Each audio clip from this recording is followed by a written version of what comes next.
बहुत ध्यान से ये लिख लेना। 78 ईस्वी को हम लोग बच्चे शक संवत के नाम से जानते हैं, शक संवत के नाम से। अब अगर तुमसे कहा जाए भारत का राष्ट्रीय संवत कौन सा है, तो भारत का राष्ट्रीय संवत जो है उसका नाम क्या है, उसका नाम बच्चे शक संवत को ही हम लोग भारत का राष्ट्रीय संवत नाम देते हैं। ठीक है, अब सबसे बड़ी बात, भारत सरकार द्वारा इसको राष्ट्रीय संवत की घोषणा कब दी गई, मतलब कब अनाउंस किया गया कि शक संवत भारत का राष्ट्रीय पंचांग कैलेंडर बन जाएगा, तो आप कह सकते हो 22 मार्च 1957 इंडियन गवर्नमेंट के द्वारा एक प्रकार से ये निकाल दिया गया कि 22 मार्च 1957 से क्या है, भारत का राष्ट्रीय संवत कौन है, शक संवत के नाम से मशहूर है। आपको पता चल गया, तो इतनी बात समझ में आ गई, कोई दिक्कत है? हाँ, अब बच्चे बात यही तो मैं बताना जा रहा हूं, सुन लो। इसी संवत को एक नाम और देते हैं शालिवाहन संवत। शालिवाहन संवत इसको कहते हैं। अब लेकिन इसका रीजन जानो कि इसको एक प्रकार से शक संवत क्यों कहते हैं।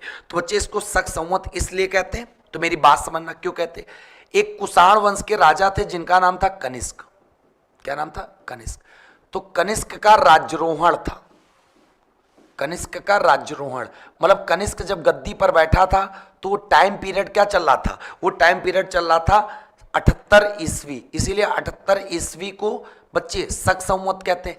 लेकिन लोग क्या करते हैं, शक का जब मामला आता तो ये लगा देते क्योंकि शकों को हराया था, जबकि शकों को हराने में विक्रम संवत है और शक संवत कनिष्क का राज्यरोहण मतलब जिस वर्ष ये गद्दी पर बैठा था। अगर तुमसे कहा जाए कनिष्क किस वंश का सबसे पावरफुल राजा था, तो आप बता सकते हो कुषाण वंश का सबसे पावरफुल राजा का नाम ही कनिष्क था। ठीक है, अभी हमने आपको बताया था कनिष्क के राज दरबारी कभी भी थे जिनका नाम था अश्वघोष। ठीक है, चलो इतनी बात आपको पता चल गई कनिष्क के बारे में। चलो जबरदस्त। तो बच्चे इतनी बात आप सबको बिल्कुल दिलो दिमाग में बैठ रही होगी ना कि कनिष्क का राज्यरोहण, इसी को शालिवाहन संवत बोलते हैं। Very good. चलो अब बच्चे मैं बात करता हूं यहीं पर एक संवत और याद कर लेना, कलचुरी संवत। ये एडी जरा हटा रहा हूं क्योंकि यहां पे बहुत सारी चीजें हमें शो करनी है, समझानी है। तो यहां पे मैं बताने जा रहा हूं आपको एक संवत याद कर लेना, इसको बोलते हैं 248 ईस्वी। और 248 ईस्वी को एक संवत बच्चे है कलचुरी संवत। कलचुरी संवत, कलचुरी संवत किस समय को बोलते हैं, तो याद कर लेना 248 ईस्वी को बोलते हैं। ठीक है, फिर बच्चे यहीं पे याद कर लेना 319 ईस्वी। और 319 ईस्वी मतलब गुप्त संवत। 319 ईस्वी को हम लोग क्या मनाते हैं बच्चे, गुप्त संवत के नाम से मशहूर है। क्योंकि आपको पता होना चाहिए गुप्त वंश के जो राजा थे चंद्रगुप्त प्रथम, वो गद्दी पर बैठे थे। लिख लेना इसमें,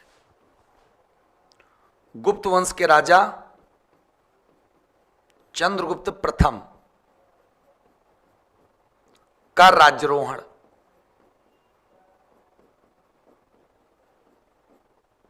गुप्त वंश के राजा बच्चे चंद्रगुप्त प्रथम का राज्यरोहण हुआ था 319 ईस्वी को, इसीलिए गुप्त संवत के नाम से वो मशहूर है।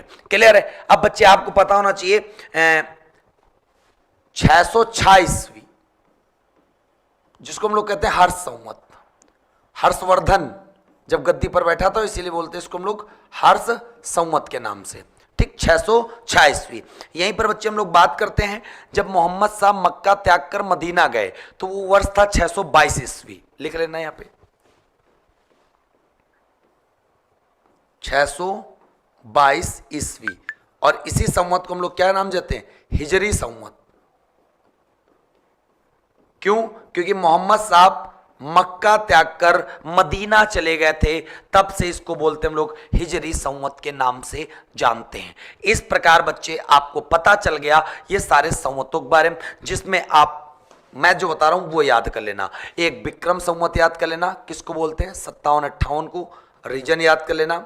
और एक याद कर लेना शक संवत, क्योंकि ये राष्ट्रीय संवत है। इसकी घोषणा भारत सरकार द्वारा राष्ट्रीय इस तारीख को हुई थी।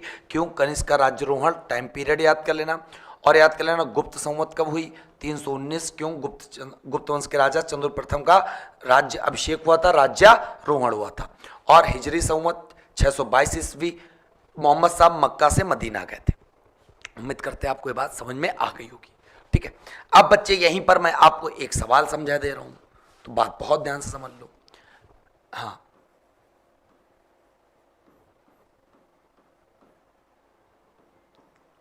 विक्रम संवत और शक संवत, शक संवत के बीच कितने वर्ष का अंतर है, के बीच कितने वर्ष का, के बीच कितने वर्ष का अंतर है, आपको ये बताना है। ठीक, अब बच्चा बहुत होशियार है, बहुत चालाक है, इस प्रश्न का उत्तर आप हमें दे दो फटाक से। ठीक, अच्छा स्क्रीनशॉट लेना, ले लो बच्चे, ले लो इसकी। हाँ, जबरदस्त, जबरदस्त। एक एजुकेशन गोल कह रहे हैं कि सर आज पूरा हिस्ट्री खत्म होगा कि नहीं। ये तो भाई ऐसे चेतावनी दे के पूछ रहे हैं जैसे लगता भाई साहब हमने वो क्या नाम कोई गुनाह किया हो। बच्चे एक बार बताओ, क्या हम एक भी मिनट रुके हैं? क्या मैं आपको वो कंटेंट देने की कोशिश कर रहा हूं जो आपके काम ना है कोई? हम तो वो चीज चाह रहे हैं कि जो हम पढ़ाएं वो सॉलिड सारी चीजें आपके दिमाग में उतरे।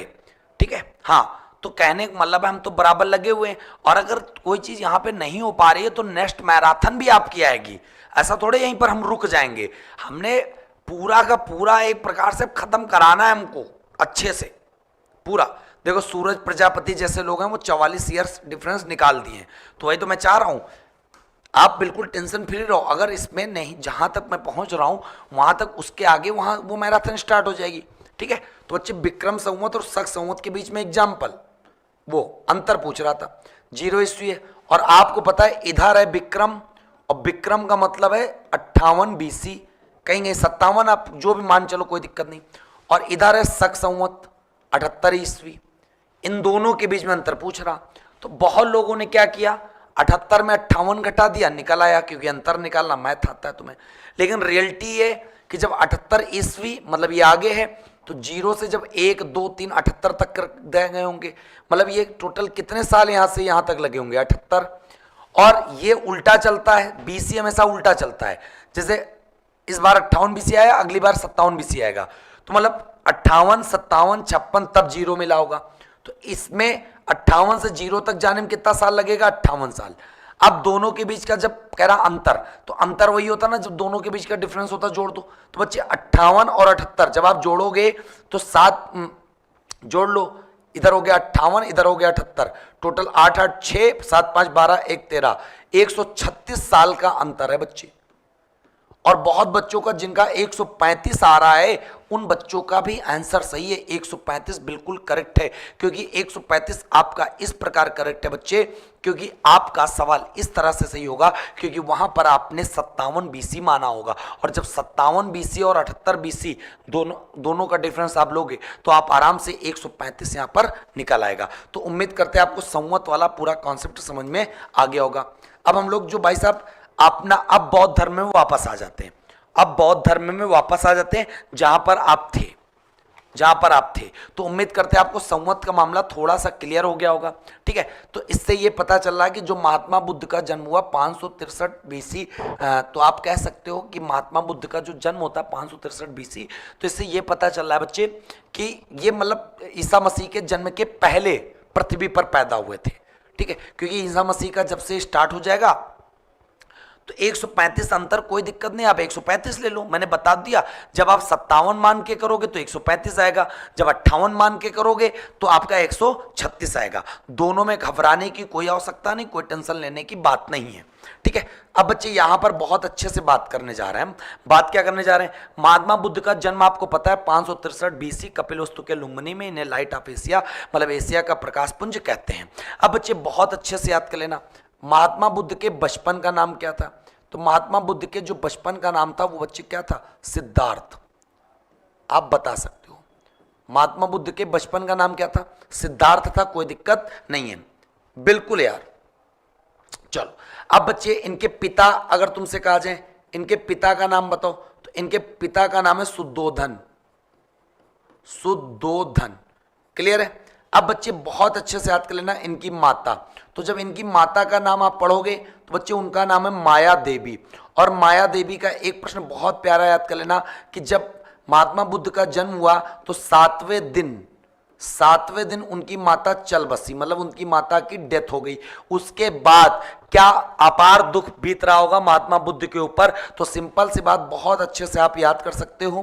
क्या याद करोगे कि माया देवी की जब 7वें दिन मृत्यु हो गई तो उसके बाद महात्मा बुद्ध का लालन पालन किसने किया। तो लालन पालन या पोषण किसने किया, तो बता सकते हो प्रजापति गौतमी, जो इनकी मौसी थी। प्रजापति गौतमी, जो गौतमी थी इनकी जो मौसी थी, उन्होंने भाई साहब महात्मा बुद्ध का क्या किया, लालन पालन किया। मतलब एक प्रकार से कह सकते हो उनका पालन पोषण इनकी मौसी ने ही किया था। क्लियर होगी बात। अब बच्चे समय के साथ बढ़ता गया, इनकी पत्नी बनी। इनकी पत्नी का नाम क्या था, यशोधरा। महात्मा बुद्ध की शादी की गई, तो जब शादी हुई तो इनकी पत्नी का नाम यशोधरा, और यशोधरा से बच्चे एक पुत्र की प्राप्ति हुई, और उस पुत्र का नाम बच्चे पड़ा राहुल। उस पुत्र का नाम पड़ा राहुल। मतलब हर एक चीज बिल्कुल जबरदस्त तरीके से सीख रहे हो, है ना। अब मेरी एक बात समझना जरा, बात ये समझोगे कि जब महात्मा बुद्ध का सीन ये है कि कोई भी उनके जीवन से चीजें रिलेट है, ठीक है, हाँ, कोई भी उनके जीवन से चीजें रिलेट हैं। तो एक प्रकार से ये था कि जैसे जन्म इनका हुआ तो इनके जन्म का प्रतीक चिन्ह क्या है, इनके जन्म का प्रतीक चिन्ह क्या है, तो आप कह सकते हो इनके जन्म के प्रतीक चिन्ह है कमल एवं साण। कमल एवं साण किसके जन्म के प्रतीक है बच्चे, महात्मा बुद्ध के जन्म का प्रतीक है कमल एवं साण। अब अगर तुमसे यहीं पे कहा जाए महात्मा बुद्ध के प्रिय घोड़े का नाम बताओ, महात्मा बुद्ध के प्रिय घोड़ा बताओ, तो महात्मा बुद्ध के प्रिय घोड़े का नाम था कंथक। क्या नाम है, कंथक। किसके, महात्मा बुद्ध के प्रिय घोड़े का नाम था कंथक, याद कर लेना। अब बच्चे बहुत ध्यान से बात समझना, महात्मा बुद्ध की मृत्यु भी यहीं पे लिख लेना, डेथ। तो बच्चे महात्मा बुद्ध 563 बीसी में जिए थे और 483 बीसी मतलब 483 बीसी में इनकी डेथ हो गई, क्योंकि बीसी जो उल्टा चलता है। अब तुम्हें समझ में आ गया उल्टा क्यों, बीसी का मतलब पूरा समझ में आ रहा होगा, ठीक है। अब जहां पे इनकी मृत्यु हुई 483 बीसी, तो ये मृत्यु इनकी हुई कहां पे, कुशीनगर। कुशीनगर कहां पड़ता है, यूपी में। खास बात बच्चे, जब इनकी मृत्यु हुई तो मृत्यु का प्रतीक चिन्ह क्या था, मृत्यु का प्रतीक चिन्ह था स्तूप। स्तूप ये प्रतीक हो गया। जैसे इनका जब जन्म हुआ तो इनका प्रतीक चिन्ह क्या था, कमल एवं साण।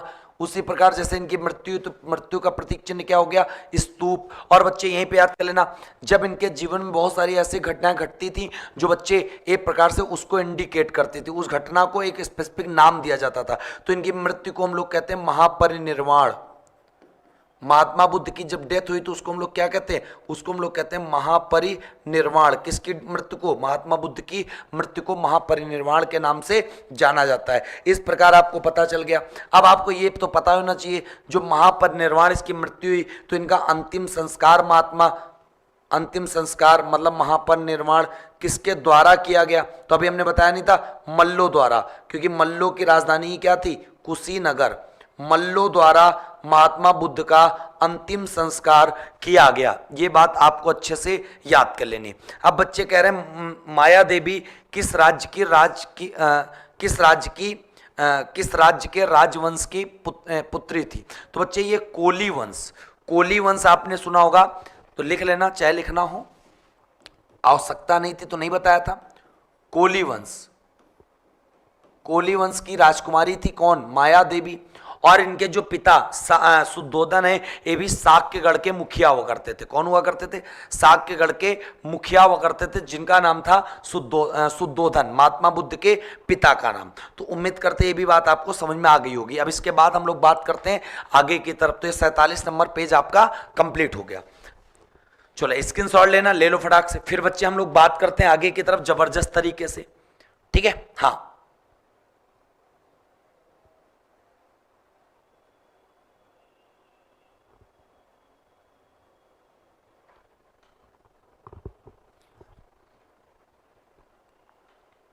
चलो आगे बढ़ते हैं। 48 नंबर यहां पे लगा लेते हैं। तो जब 48 नंबर लगाएंगे, अब बच्चे क्या हुआ, महात्मा बुद्ध के सब कुछ हो गया, शादी वादी हो गई थी। अब महात्मा बुद्ध का भाई साहब गुरु थे, महात्मा बुद्ध के गुरु थे, गुरु का नाम क्या था? अलार कलाम। अलार कलाम। अब महात्मा बुद्ध अपना पूरा गृहस्थ जीवन छोड़कर निकल गए ज्ञान की खोज में, और जब ज्ञान की खोज में गए तो बच्चे अब यहां से शुरू होगा क्या? गृह त्याग। इन्होंने गृह त्याग कर दिया, और जब गृह त्याग किया तो इनकी एज मात्र थी कितनी? 29 साल। 29 साल में इन्होंने घर को छोड़ दिया, और घर को छोड़कर ये क्या हो गए? चले गए। और बच्चे 29 साल से इनको लग गए कितने साल? 35 साल। मतलब ये 29 साल से 35 साल के हो गए, मतलब इनको पूरा का पूरा ज्ञान की प्राप्ति करने में कितने साल व्यतीत हुए? 6 साल लग गए। ठीक है, अब बहुत ध्यान से बात समझना। जब इन्होंने ग्रह त्यागा, जैसे इनकी मृत्यु हुई थी तो उसको महापरिनिर्वाण कहते हैं, उसी प्रकार जब इन्होंने अपना घर छोड़ा तो घर छोड़ने की घटना को क्या कहते हैं? तो बच्चे आपको पता होना चाहिए, महाअभिनिष्क्रमण।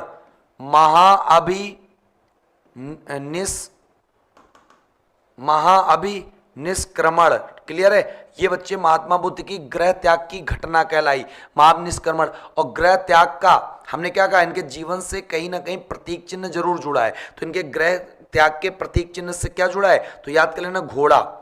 घोड़ा इनका बच्चे गृह त्याग की घटना, गृह त्याग इन्होंने किया था तो उसका प्रतीक चिन्ह क्या था? घोड़ा। अच्छे से आपको याद करना है। अब हुआ क्या? जब बच्चे ये 35 साल के हो गए, जब एक प्रकार से 35 साल के हो गए, इनको ज्ञान की प्राप्ति हो गई। अब तुम्हारे मन में बात आ रहा होगा कि सर जी आखिरकार ये ज्ञान प्राप्ति करने गए कहाँ थे? तो बच्चे बहुत अच्छे से याद कर लेना। तो ये 29 साल के गए और जाकर चले, पता कहाँ गए? ये चले गए निरंजना नदी। निरंजना, कहीं कहीं फाल्गु नदी मिलता है, कहीं कहीं फाल्गु मिलता है। तो निरंजना नदी, फाल्गु नदी के किनारे चले गए, और पीपल, नीचे जो वृक्ष था पीपल का वृक्ष था, पीपल के वृक्ष के नीचे जाकर बैठ गए और ध्यान लगा दिए और पूजा तपस्या करने लगे। जिसके बाद इनको एक प्रकार से ज्ञान की क्या हुई? प्राप्ति हुई। और जब इनको ज्ञान की प्राप्ति हुई, इस जगह का नाम क्या था? जो इनको ज्ञान की प्राप्ति हुई ना, इस जगह का नाम था बोध गया। और सारी चीजें बच्चे किस राज्य में है? बिहार। और बोध गया नामक स्थान पर निरंजना नदी के किनारे पीपल वृक्ष के नीचे महात्मा बुद्ध को एक प्रकार से बहुत तगड़ा ज्ञान प्राप्त हुआ। तब तक ये हो चुके थे 35 साल के, और जैसे ही 35 साल के हो गए तो चुलबुली कटने लगी कि बच्चे अब हमको ज्ञान देना है। तो 35 साल बाद ज्ञान प्राप्त करने के बाद भाई साहब महात्मा बुद्ध ने उपदेश देना चालू किया। जब उपदेश देना चालू किया तो पेपर में प्रश्न आता है कि महात्मा बुद्ध ने अपना पहला उपदेश बच्चे कहाँ पे दिया? तो आप सबको पता होना चाहिए, सारनाथ में दिया। पहला उपदेश महात्मा बुद्ध ने सारनाथ में दिया। अब बात आती है, महात्मा बुद्ध ने जब उपदेश दिया तो भाषा क्या अंग्रेजी प्रयोग कर रहे थे, क्या उर्दू प्रयोग कर रहे थे? तो आप सबको भी पता होना चाहिए बहुत अच्छे से, उस समय भाई साहब जो ज्ञान दिया वो किस भाषा में दिया महात्मा बुद्ध ने? तो आप सबको पता होना चाहिए, पाली भाषा में। महात्मा बुद्ध ने बच्चे जब ज्ञान दिया ना सबको, तो वो कौन सी भाषा में दिया? वो पाली भाषा में दिया। पहला उपदेश जो सारनाथ में दिया, किस भाषा में अपने उपदेश देने लगे? ये पाली भाषा में। और बच्चे जब इन्होंने उपदेश दिया तो उसका भी, क्योंकि जीवन से रिलेट इनका प्रतीक चिन्ह जरूर रहा है, तो इनका जो उन्होंने जब उपदेश दिया तो उस समय प्रतीक चिन्ह क्या बन गया? उस समय उनका प्रतीक चिन्ह था चक्र। क्या था? चक्र। और हमने बताया सारी घटनाओं को किसी न किसी विशेष घटना के नाम से जोड़ा गया। जैसे इन्होंने घर छोड़ा तो महाविनिष्क्रमण कहलाया, इनकी डेथ हुई तो महापरिनिर्वाण कहलाई। उसी प्रकार जब इन्होंने पहला उपदेश दिया तो ये वाली घटना क्या कहलाई? तो बच्चे आप सबको पता होना चाहिए, ये वाली घटना कहलाई धर्म चक्र प्रवर्तन।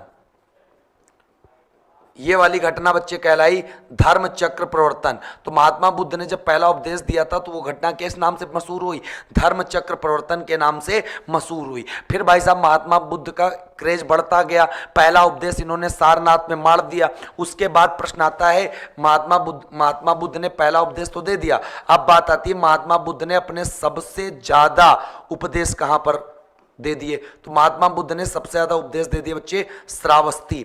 और कौशल की राजधानी थी, क्या नाम था? श्रावस्ती। श्रावस्ती में इन्होंने सबसे ज्यादा अपने उपदेशों को बांट दिया। क्लियर होगी बात? तो उम्मीद करते हैं आपको ये भी बात समझ में अच्छे से आ गई होगी, बिल्कुल दिलो दिमाग में छप रही होगी। मजा आ रहा है?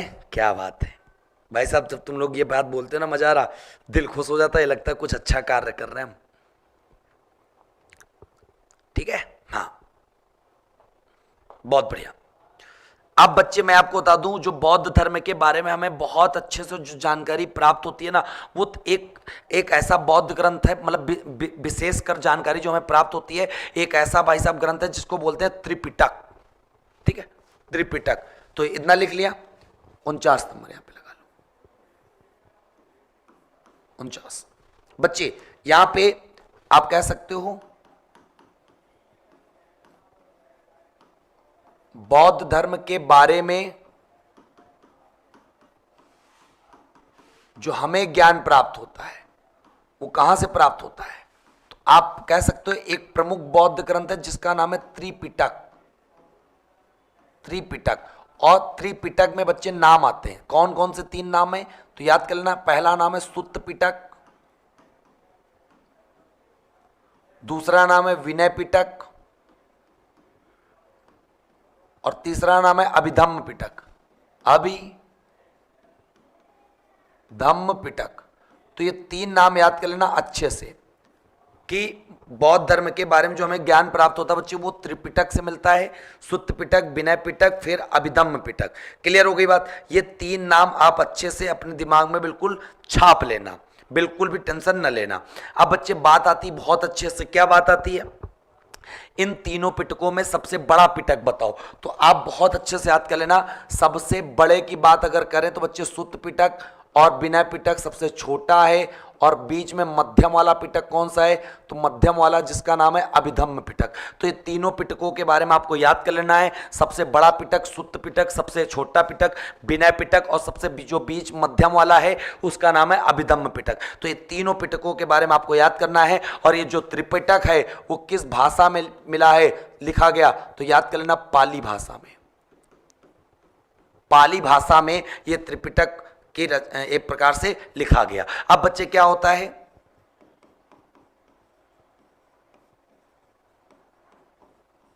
बौद्ध धर्म के प्रमुख शिक्षा केंद्र, प्रमुख शिक्षा केंद्र, ये पेपर में बहुत प्रश्न आता कि बौद्ध धर्म के बारे में जो शिक्षा दी गई सबसे पहले कहाँ कहाँ फेमस है इतिहास में। तो बच्चे आप सबको बहुत अच्छे से पता होना चाहिए कहाँ कहाँ, तो विक्रमशिला, नालंदा, वल्लभी, ओदंतपुरी, लिख लेना।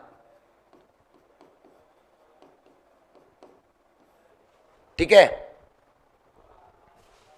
विक्रमशिला, नालंदा,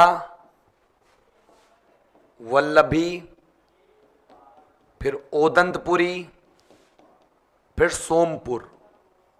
सोमपुर, ये 5 ऐसे केंद्र हैं, अगर आपने याद कर लिए तो आपको पता चल जाएगा ये 5 ऐसे विश्वविद्यालय हैं जो बौद्ध शिक्षा को सबसे ज्यादा बढ़ावा देते थे। कौन कौन को, विक्रमशिला, नालंदा, वल्लभी, ओदंतपुरी, सोमपुर, ये प्रमुख बौद्ध धर्म के विशेष शिक्षा केंद्र माने गए। अब बच्चे पेपर में प्रश्न बहुत अच्छा आता है, क्या आता है कि ये कौन कौन से राज्य में है, तो आप बता सकते हो जो विक्रमशिला है ना वो बीएच मतलब बिहार में है। नालंदा बच्चे बता सकते हो कहां पर है, बिहार में है भी।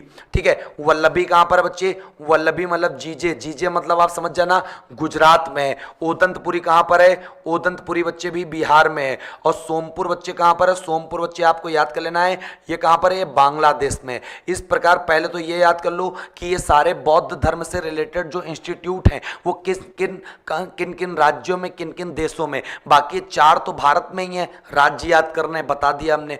बाकी उधर सोमपुर आपको पता चल गया कहां पर बच्चे, बांग्लादेश में। कोई दिक्कत है, कोई दिक्कत होने वाली बात ही नहीं है, कोई दिक्कत होनी भी नहीं है। ठीक है, हाँ चलो अब आगे बढ़े बच्चे। अब बच्चे बहुत अच्छे से याद करना, विक्रमशिला के संस्थापक, अब यहाँ पे फाउंडर पूछे जाएंगे, किसके कौन संस्थापक हैं, तो विक्रमशिला के जब संस्थापक पूछे जाएंगे तो याद कर लेना पाल वंश का एक शासक था जिसका नाम था धर्मपाल। तो धर्मपाल ने विक्रमशिला का एक प्रकार से निर्माण करवाया था।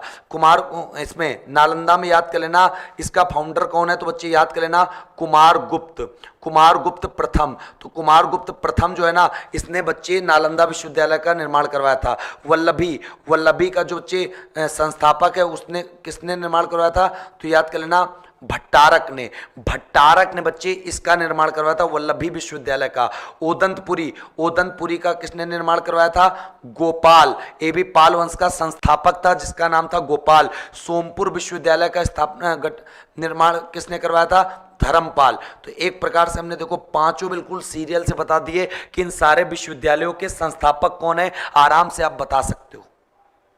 ठीक है, विक्रमशिला के संस्थापक धर्मपाल, नालंदा के कुमारगुप्त प्रथम, वल्लभी के भट्टारक, ओदंतपुरी के गोपाल, सोमपुर के धर्मपाल। पांचों बता दिए, पांचों कहां पर हैं हमने सारा का सारा क्लियर कर दिया। कोई दिक्कत है? कोई दिक्कत नहीं। अब अगर तुमसे कह दिया जाए नालंदा विश्वविद्यालय को नष्ट किसने करवाया, तो नष्ट करवाया बच्चे सबको पता है किसने करवाया? बख्तियार खिलजी ने करवाया। बख्तियार खिलजी ने करवाया नालंदा विश्वविद्यालय को नष्ट। बाकी बनवाया किसने? गुप्त वंश के शासक जिसका नाम है कुमारगुप्त प्रथम। कोई दिक्कत है? कोई दिक्कत नहीं, जबरदस्त, पूरा मजा आ रहा, पूरा मजा आएगा, अंत तक मजा आएगा। हाँ, क्लियर है? 6 वर्ष की तपस्या की बताया तो हमने आपको पहले ही बता दिया, इसमें तो कुछ सोचने वाली बात ही नहीं है। बिल्कुल, जो बैसाख पूर्णिमा है महात्मा बुद्ध धर्म से रिलेटेड एक प्रकार से प्रमुख त्योहार होता है। हाँ ठीक है। अच्छा, इतिहास में नाम कैसे दर्ज करवाते? इतना पढ़ो कि आप आईएएस बन जाओ, इतिहास में नाम आपका दर्ज हो जाएगा। हम बताया करेंगे। अभी देखो उन टॉपर को देख लो भैया, 19 पढ़ना है तुम्हें। ठीक है, चलो बहुत बढ़िया। तो बुद्ध से रिलेटेड हमने आपको पूरा का पूरा यहाँ पे बता दिया अच्छे से। उम्मीद करते हैं आपको मजा भी आया होगा, समझ में आया होगा ना। हाँ, अब बच्चे एक तृष्णा को क्षीण हो जाने की अवस्था को क्या कहते हैं? निर्वाण। यहीं पे लिख लेना। एक शब्द तुमसे पूछा जाएगा निर्वाण क्या है, तो निर्वाण वो है तृष्णा को क्षीण हो जाने की अवस्था। क्षीण हो जाने की अवस्था, इसका मतलब ये बच्चे कि जो तृष्णा मतलब होती चाह, मोह माया, ठीक है, वो जब एक पर क्षीण मतलब होता समाप्त, जब मोह माया की एक प्रकार से पूरी समाप्ति हो जाती, खत्म हो जाती इच्छा, तो उसको हम लोग कहते हैं क्या? तो आप कह सकते हो निर्वाण। क्लियर हो गई बात? चलो, इतनी बात समझ में आ गई बच्चे। अब हाँ, यहां पर एक जो नाम जुड़ा था, महात्मा बुद्ध ने तो अपना सब बनाया, लेकिन जो प्रजापति इनकी मौसी गौतमी थी, गौतमी को ही इन्होंने पहली बौद्ध भिक्षुणी बना दिया। मतलब कौन सी ऐसी लेडीज थी जिन्होंने सबसे पहले भाई साहब ज्ञान प्राप्ति किया था? तो याद कर लेना, पहली बौद्ध भिक्षुणी कौन बनी थी? तो वो बनी थी गौतमी। कौन बनी थी? गौतमी। अच्छे से याद कर लेना। अब बारी है बच्चे 50 नंबर पेज, मतलब 50 नंबर स्लाइड की। अच्छा, स्क्रीनशॉट लेना, फटाक से स्क्रीनशॉट ले लो, फिर हम लोग बात करते हैं आगे की तरफ जबरदस्त तरीके से। ठीक है, उम्मीद करते भाई, उम्मीद नहीं करते, आशा कर रहे हैं कि आप सबको पूरा अच्छे से समझ में आ रहा होगा। नहीं समझ में आ रहा हो तो अभी बता दो, फिर ये मत कहना कि सर समझ में नहीं आया, तब हमें ज्यादा दुख होगा। ठीक है, हाँ वही चीज हम कह रहे हैं। अभी बता दोगे कोई दिक्कत नहीं। महात्मा बुद्ध का अंतिम बच्चे शिष्य याद कर लेना, सुभद्र।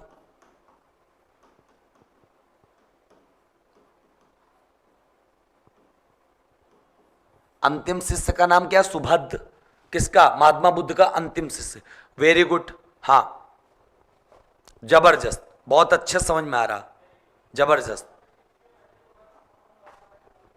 बिल्कुल। राम कुमार यूपीएससी कह रहे हैं मेरा ठीक है, आप अपना बताएं। हमारा भी बढ़िया है। ठीक है, अभी आप परेशान न हो, जितना आप सपोर्ट आज कर रहे हो ना, अभी अगर यही सपोर्ट बना रहा, अभी जैसे जीडी का एग्जाम है और दो बिहार का एग्जाम है, बहुत सारा एग्जाम है। अभी भाई साहब मुश्किल से एक हफ्ता के अंदर, मैं 7 दिन के अंदर फिर 12 घंटे की मैराथन रख दूंगा, और उस 12 घंटे की मैराथन में स्पेशल स्टैटिक जीके होगा, लिख के पूरी स्टैटिक जीके गदर काट देंगे हम लोग। ठीक है, तो सब लोग तैयार रहोगे ना बिल्कुल उसको भी करने के लिए? हाँ, सब लोग बिल्कुल तैयार रहना, 1% टेंशन न लेना, तभी हमको भी मजा आएगा, तभी तुमको भी मजा आएगा, ये मान चलना। चलो, अब बच्चे ये कंप्लीट हो गया। अब लगा लो बौद्ध धर्म, जब महात्मा बुद्ध चले गए तो उसके बाद बौद्ध धर्म की एक प्रकार से बौद्ध संगीतियां हुई।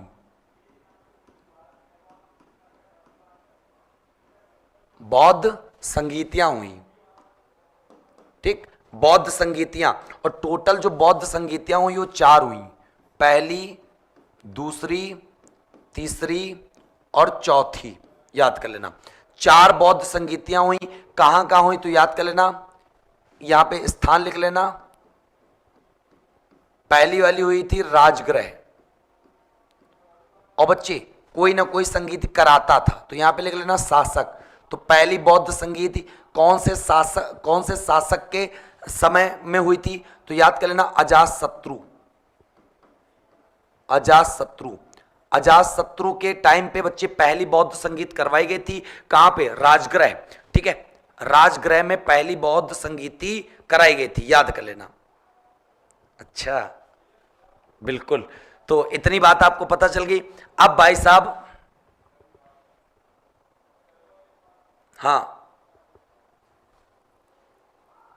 बच्चे लूसेंट को इतनी जबरदस्त तरीके से पढ़ा देंगे ना, तुम कहोगे हाँ अब बस साथ देते रहो। अभी भाई साहब मैराथन एक लगाएंगे, स्टैटिक जीके समाप्त, ज्योग्राफी समाप्त, पॉलिटी समाप्त, बस भाई साहब तुम पढ़ो, मौज काटो। चलो, तो शासक हो गए अजातशत्रु, पहली बौद्ध संगीत, स्थान कहां पे, राजगृह। अब बच्चे बहुत प्यारा सा प्रश्न आता, देखो अब शासक कोई वो तो देखने जाएंगे नहीं कि वो जाएंगे वहां पर उसको मैनेजमेंट करेंगे, उसके लिए ना किसी अध्यक्ष को नियुक्त कर देंगे।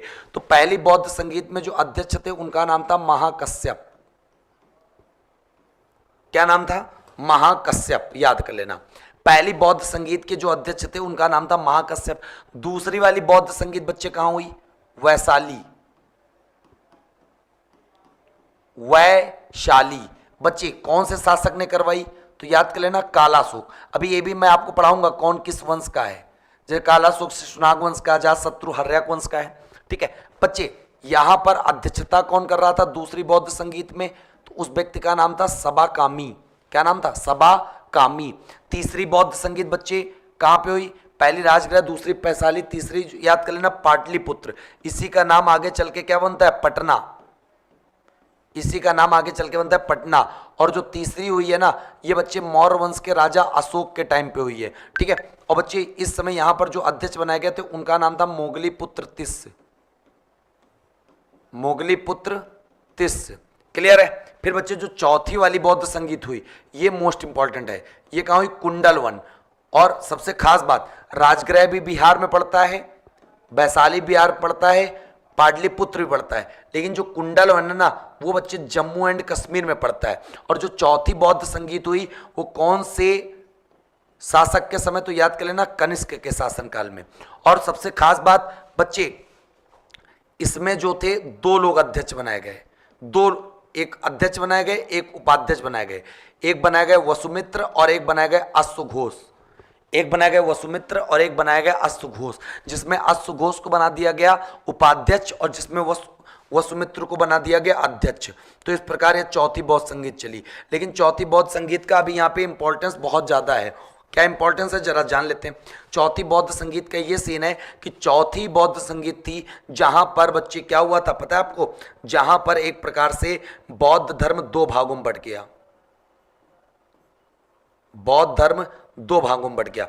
और बौद्ध धर्म वो 2 भाग कौन कौन से थे, एक का नाम था महायान और एक का नाम था हीनयान। तो पेपर में प्रश्न आता है कि बौद्ध धर्म 2 भागों में जब बटा, हीनयान और महायान में, तो कौन सी बौद्ध संगीत में, तो याद कर लेना चौथी बौद्ध संगीत में।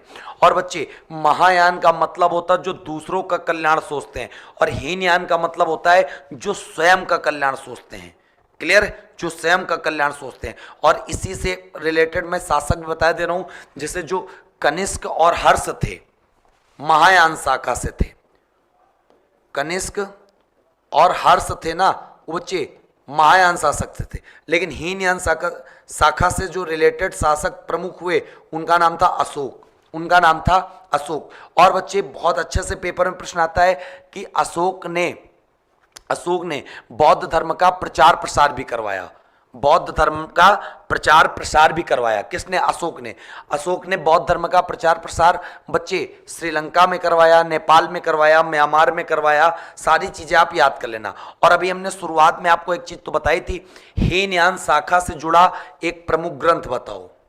हीनयान शाखा से जुड़ा प्रमुख ग्रंथ बताओ। हीनयान शाखा से जुड़ा प्रमुख ग्रंथ का नाम है बच्चे कथा वस्तु। क्या नाम है? कथा वस्तु। हीनयान शाखा से जुड़ा प्रमुख ग्रंथ जिसका नाम है कथा वस्तु। क्लियर है? चलो, इतनी बात आपको समझ में आ रही होगी, इतनी बात पूरी बिल्कुल क्लियर हो गई होगी, आराम से इसका पूरा का पूरा मामला क्लियर हो गया। कोई दिक्कत है? चलो, बहुत बढ़िया। अब बच्चे हम लोग बात करते हैं आगे की तरफ। 50 नंबर हो गया, स्क्रीनशॉट ले लो। 51 नंबर। अब 51 नंबर में सबसे पहला सवाल जो आपसे पूछा जाएगा, प्रथम बुद्ध मूर्ति किस शैली में बनाई गई? प्रथम बुद्ध, जो प्रथम बुद्ध की मूर्ति थी वो किस शैली में बनाई गई? याद कर लेना, मथुरा शैली। ठीक, लेकिन यहां पे तुमसे जब ये पूछा जाएगा सर्वाधिक बुद्ध की मूर्तियां किस शैली में, सर्वाधिक बुद्ध की मूर्तियां किस शैली में, तो बच्चे गंधार शैली। जब तुमसे सबसे पहले कहा जाए कि सबसे पहले महात्मा बुद्ध की मूर्ति किस शैली में, तो मथुरा। और जब सबसे ज्यादा तुमसे कह दे तो भाई साहब क्या बताओगे? तो गंधार शैली। कोई दिक्कत है? कोई दिक्कत नहीं। फिर तुमसे कहा जाएगा विश्व शांति स्तूप कहां पर है? विश्व शांति स्तूप कहां पर है? तो ये भी याद कर लेना, विश्व शांति स्तूप बच्चे कहां पर स्थित है? राजगीर। और राजगीर कहां पड़ता है बच्चे? तो याद कर लेना, बिहार में। बिहार के राजगीर में स्थित है विश्व शांति स्तूप। क्लियर है? अब बच्चे तुमसे अगर मैं बात कर लूं, भारत में सबसे ज्यादा पूजा की जाने वाली मूर्ति कौन सी है? तो बुद्ध। भारत में पूजा, चाहे पूजा बोलो चाहे उपासना बोलो, दोनों याद कर लेना, पूजा की जाने वाली, उपासना की जाने वाली पहली मूर्ति किसकी है बच्चे? तो यह है महात्मा बुद्ध की।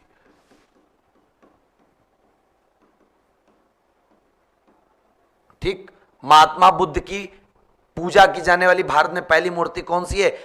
महात्मा बुद्ध की। अब बच्चे बहुत अच्छे से याद कर लेना, महात्मा बुद्ध की खड़ी प्रतिमा किस काल में बनाई गई? मतलब महात्मा बुद्ध जिसमें खड़े हैं, तो बच्चे किस काल के शासकों ने बनवाई? तो याद कर लेना, खड़ी प्रतिमा किस काल के शासकों ने के द्वारा बनवाई गई? तो याद कर लेना, कुषाण काल। कुषाण काल। फिर बच्चे याद कर लेना, महात्मा बुद्ध की भूमि स्पर्श प्रतिमा। भूमि स्पर्श प्रतिमा का मतलब हुआ जमीन में लेटी हुई, जमीन को टच करती हुई प्रतिमा। ये किसने बनवाई? तो बहुत अच्छे से आपको पता होना चाहिए, ये बच्चे बनवाई किसने? गुप्त काल के शासकों के द्वारा। गुप्त काल के शासकों के द्वारा खड़ी प्रतिमा बनाई कुषाण वंश के शासकों द्वारा, भूमि स्पर्श करते हुए गुप्त काल के द्वारा। क्लियर हो गई बात? बहुत बढ़िया। एक प्रश्न आता है कि बोध गया में, बोध गया में, हाँ, बोध गया में क्या हुआ बच्चे? बोध गया में 80 फीट प्रतिमा किसने बनवाई? तो याद कर लेना, जापानियों द्वारा। ये केवल मूर्तियों की बात कर रहे हैं, प्रतिमा की। बोध गया बिहार में पड़ता है। बोध गया में 80 फीट प्रतिमा पेपर में आता है किसके द्वारा बनवाई गई? तो बच्चे याद कर लेना, जापानियों के द्वारा। जापानियों द्वारा।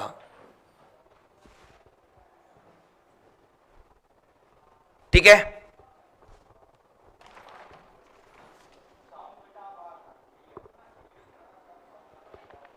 चलो, ये भी बात आपको पता चल गई कि बोध गया में 80 फीट ऊंची, 80 फीट ऊंची प्रतिमा किसने बनवाई? तो आप बता सकते हो, जापानियों द्वारा। किसने?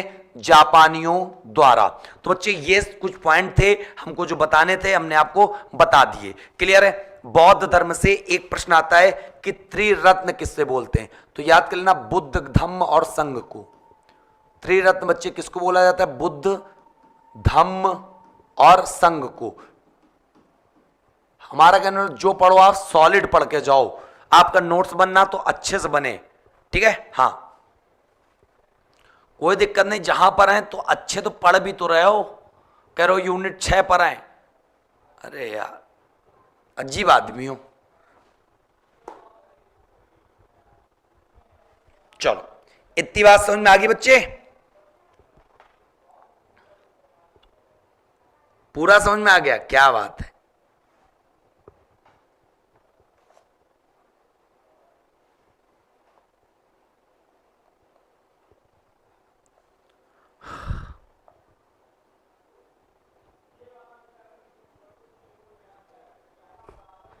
शाबाश। प्रीसिस से याद कर लेना इनके, आनंद एवं उपाली। महात्मा बुद्ध के जो प्रिय शिष्य हैं उनका क्या नाम है? आनंद एवं उपाली। आनंद एवं उपाली। क्लियर है? चलो अब हम लोग बात कर लेते हैं कुछ मठों की, कुछ मठों की। हां,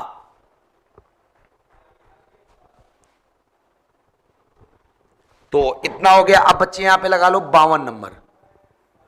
52 नंबर में लगा दो प्रमुख मठ।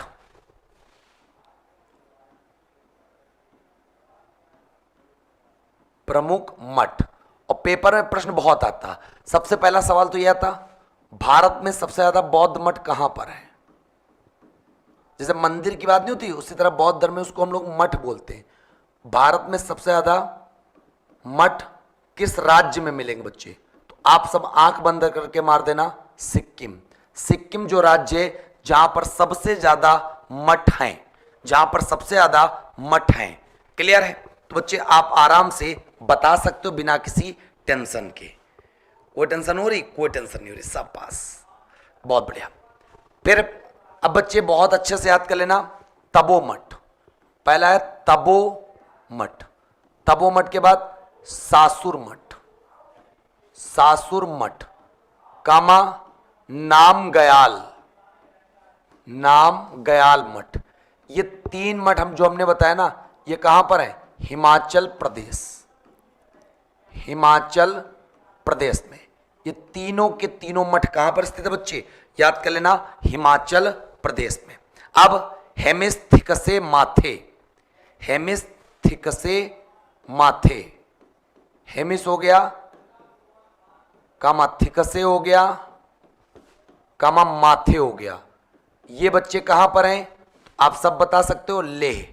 लेह किसकी राजधानी है? लद्दाख की। किसकी राजधानी है? लद्दाख की। अब बच्चे बहुत अच्छे से प्रश्न आता है कि जो हेमिस महोत्सव है, एक प्रश्न आता है, ये तो हेमिस मठ हो गया। एक प्रश्न आता है इसी तरह हेमिस महोत्सव। हेमिस महोत्सव में कौन सा नृत्य किया जाता है? तो आप बता सकते हो हेमिस महोत्सव में जो नृत्य होता है उसका नाम है लामा छाम। लामा छाम नृत्य होता है हेमिस महोत्सव। तुमसे कहते थे हेमिस महोत्सव कहां पर, तो आप बता सकते हो आंख बंद करके कहां पर है। वो है बच्चे लेह लद्दाख। क्लियर है? अगला बच्चे रूमटेक। रूमटेक। रूमटेक मठ। और रूमटेक मठ कहां पर है बच्चे? याद कर लेना, सिक्किम में। रूमटेक मठ कहां है बच्चे? सिक्किम में। क्लियर है? रूमटेक के बाद बच्चे बोधिमंडा। बोधिमंडा कहां पर है? अरुणाचल प्रदेश में। बोधिमंडा। बोधिमंडा लिख लेना, कहां पर? अरुणाचल प्रदेश। उसके बाद जो एक अगला आता है उसका नाम है मिड्रालिंग। और मिड्रालिंग कहां है? देहरादून उत्तराखंड। एक है मिड्रालिंग, एक है नामड्रालिंग। ठीक है, दोनों में फर्क है। मिड्रालिंग मठ, तो ये लिख लेना देहरादून। देहरादून किसकी कैपिटल? उत्तराखंड की। और यहीं पर एक है नामड्रालिंग। नामड्रालिंग। नामड्रालिंग ये मठ कहां पर है? ये मठ है मैसूर। तो जब मिड्रालिंग कह दिया जाए, मैसूर कहां पड़ेगा? कर्नाटका। ठीक। और मिड्रालिंग कह दिया जाए तो देहरादून, और आपसे नाम ड्रालिंग कह दिया जाए तो आप मैसूर बता दोगे। कोई दिक्कत है बच्चे? कोई दिक्कत नहीं, सब समझ में आ गया तो भाई सब मजा तो है। अच्छा, बोधिमंडा। बोधिमंडा बच्चे बिहार में। बोधि गया से है ना। और एक याद कर लेना, त्वांग। त्वांग मठ। और त्वांग मठ का बच्चे कहां पे? अरुणाचल प्रदेश।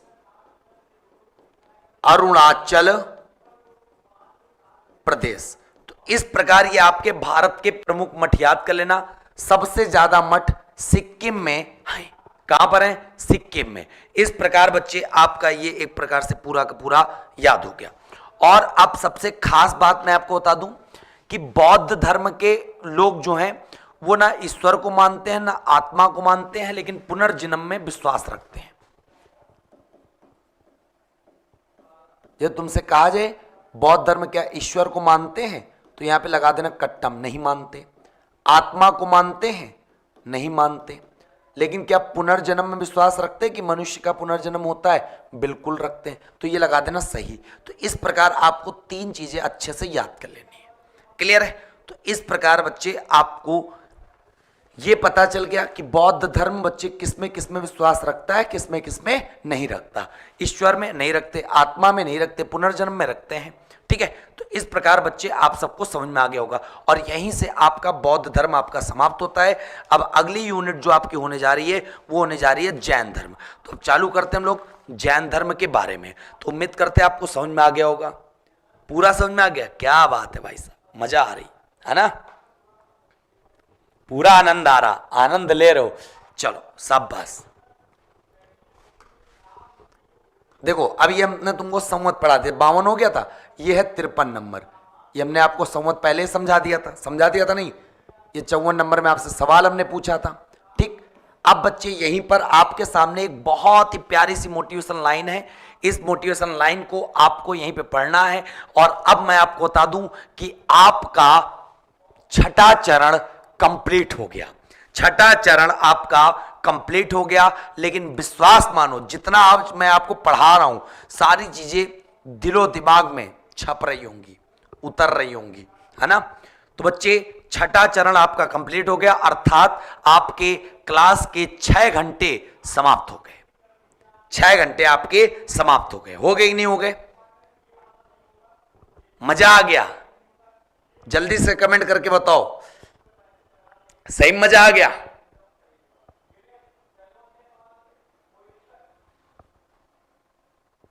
शाबाश शाबाश बच्चे। हाँ, छठा चरण भी कंप्लीट हो गया और भाई साहब हमारा यूनिट भी वो कंप्लीट हो गई। एक मोटिवेशन लाइन आ गई। लाइन क्या कह रही है? लाइन कह रही है मंजिल मिले ना मिले ये मुकद्दर की बात है, हम कोशिश भी ना करें ये गलत बात है। ठीक है, मतलब हम लोगों ने जो 12 घंटे मैराथन का संकल्प लिया है वो 6 घंटा मतलब 6 चरण हमारे पूरे कंप्लीट हो गए, पूरे के पूरे। ठीक, हाँ। और तुम खुद समझ सकते हो कि राघव सर यहां पर क्वेश्चन आंसर के माध्यम से मैराथन नहीं करा रहे हैं। यहां पर राघव सर जो मैराथन करा रहे हैं वो लिख लिख के करा रहे हैं। एक एक आपको नॉलेज मिल रही है, आपके नोट्स बन रहे हैं। आज तक तुमने जहां भी मैराथन पढ़ी होंगी वहां पर इस तरह पढ़ी होंगी, क्वेश्चन आंसर टिक किए होंगे, उनका आपका नोट्स नहीं बन पाता होगा। लेकिन यहां पे जो चीज पढ़ रहे हो उस सब्जेक्ट में आपका बिल्कुल एक प्रकार से झंडा गाड़ दोगे आप, समझ रहे हो, झंडा गाड़ दोगे। तो बच्चे इस प्रकार आपको ये पता चल गया मंजिल मिले ना मिले ये मुकद्दर की बात है, लेकिन तुम मेहनत भी ना करो ये गलत बात है। अब मैं आपसे कहना चाहता हूं एक बार सब लोग वीडियो को लाइक कर दो और शेयर कर दो, बता दो कि सुबह 10 बजे से चलते चलते शाम के 4 बज चुके हैं, अब रात के 10 बजना बाकी हैं, तब जाके कक्षा विराम लेगी। ठीक है, बिल्कुल। हाँ, आप खुद देख सकते हो कि पूरा का पूरा जो घंटे हमने पढ़ाए हैं पूरी फुल एनर्जी के साथ वही सारी चीजें, मतलब एक प्रकार से ये नहीं कहीं से रुक रहे हूं, कहीं से रुके। चले, बहुत बढ़िया, जबरदस्त, अच्छा, मजा आ रहा, आएगा आएगा मजा, पूरा मजा आएगा भाई।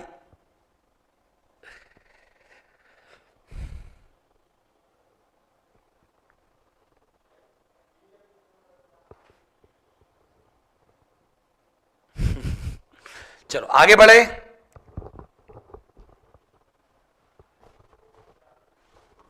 तो यहां 54 हो गया था, ये कोटेशन हो गई और यहां पे लगा लो 55 नंबर, 55 नंबर। अब जो हमारा अगला टॉपिक है इसी लूसेंट के अनुसार उसका नाम है जैन धर्म।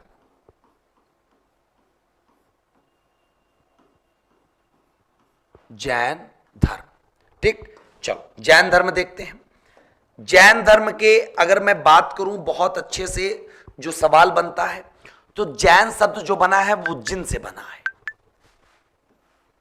जैन अगर मैं बात करूं, जो शब्द बना है, शब्द वो किससे बना है? शब्द बना किससे बना? जिन, जिन से बना हुआ है, और जिन का अर्थ होता है विजेता। जिन का अर्थ होता है विजेता, याद कर लेना। जिन का अर्थ क्या होता है? विजेता। जैन शब्द जो बना है वो जिन से बना है, और जिन शब्द का अर्थ होता है बच्चे क्या? विजेता। ठीक है, तो इतनी बात आपको पता चल गई होगी अच्छे से। अब मेरे बालक, मेरे बच्चे बहुत ध्यान से समझना, जैन धर्म के जो संस्थापक हैं उनका नाम है ऋषभदेव। जैन धर्म के जो फाउंडर हैं उनका नाम है ऋषभदेव। ऋषभदेव, और ऋषभदेव कहो अथवा आदिनाथ कहो, बात बराबर है। चाहे ऋषभदेव बोल लो चाहे आदिनाथ बोल लो, बात बराबर। इन्हीं को संस्थापक, और जैन धर्म में एक शब्द प्रयोग किया जाता है तीर्थंकर का। तो जो जैन धर्म के प्रथम तीर्थंकर हैं, जैन धर्म के जो प्रथम तीर्थंकर हैं उनका ही नाम है ऋषभदेव या आदिनाथ। अब हमने बौद्ध धर्म आपको पढ़ाते पढ़ाते ये बता दिया कि कोई भी प्रतीक होता, कोई भी अच्छा, अगर अच्छी घटना होती तो उसका सिंपल सी बात है प्रतीक चिन्ह होता था। तो यहां पर भी भाई साहब हर एक व्यक्ति का, जितने टोटल तीर्थंकर यहां पर 24 होंगे, प्रथम तीर्थंकर बता दिया वही प्रथम होंगे जो संस्थापक होगा, और सबका कोई ना कोई प्रतीक होगा। तो ये याद कर लेना, ऋषभदेव और आदिनाथ का जो यहां पर प्रतीक होगा, प्रतीक उसको क्या कहते हैं? प्रतीक का नाम होगा वृषभ। चाहे वृषभ बोलो उसको, चाहे आप सांड बोलो, बात बराबर है। ठीक है, हाँ याद कर लेना। ऋषभदेव का जो प्रतीक है उसको क्या बोलते हैं? वृषभ बोलो चाहे सांड बोलो।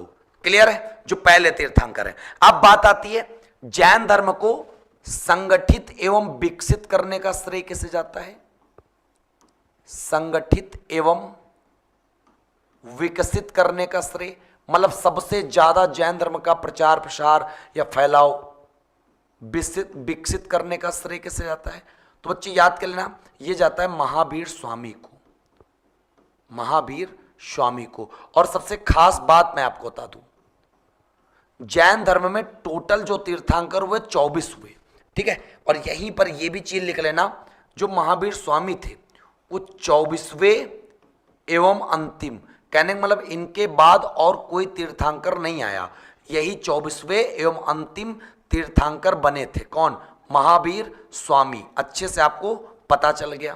क्लियर है? संगठित मतलब इसको सबसे ज्यादा जैन धर्म का जो प्रचार प्रसार किया उस किसने किया? वो आप कह सकते हो महावीर स्वामी ने। यही 24वें एवं अंतिम तीर्थंकर बने थे महावीर स्वामी। क्लियर है? और इसमें बात आती है कि एक से लेकर जो 24वें तो पढ़ लिए, पहले पढ़ लिए, लेकिन बात ये आती है बच्चे कि 1 से लेकर जो 23 तक का और तीर्थंकर, तो उनमें क्या क्या पूछा जाता है? तो उनमें ये पूछा जाता है, जैसे दूसरे तीर्थंकर कौन हुए? दूसरे तीर्थंकर हुए अजीतनाथ।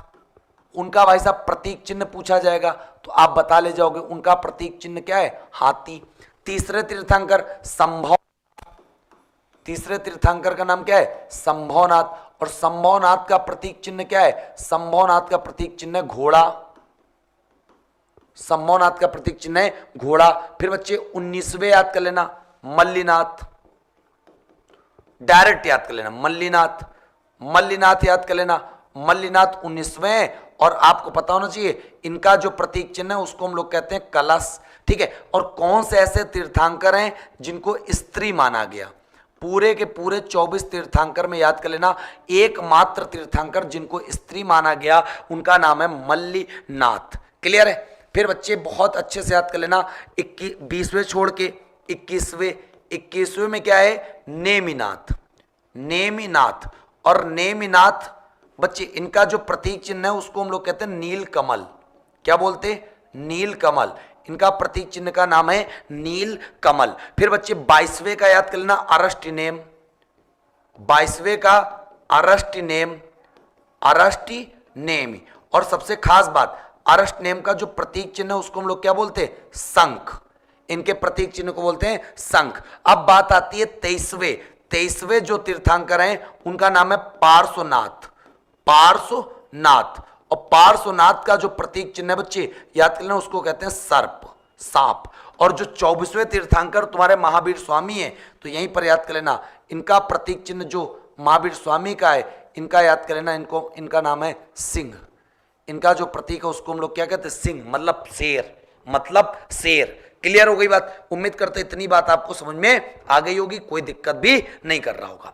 अब मेरी बात समझ लेना बच्चे, इसमें जो पहले मतलब जो ऋषभदेव हैं और 22वें अरस्टिनेम है, तो पेपर में एक सवाल आता है, कौन कौन से ऐसे तीर्थंकर हैं जिनका उल्लेख ऋग्वेद में मिलता है?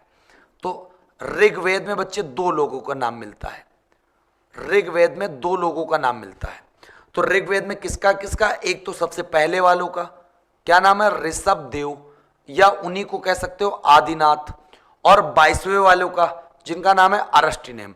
हमने आपको वो मेन लिखाए हैं तीर्थंकर जिनके प्रतीक चिन्ह जरूर पूछे जाएंगे। आपसे कह दिया जाएगा कि जैन धर्म के 23वें तीर्थंकर कौन हुए, तो 23वें कौन थे? पार्श्वनाथ, जिनका प्रतीक चिन्ह क्या है, सर्प।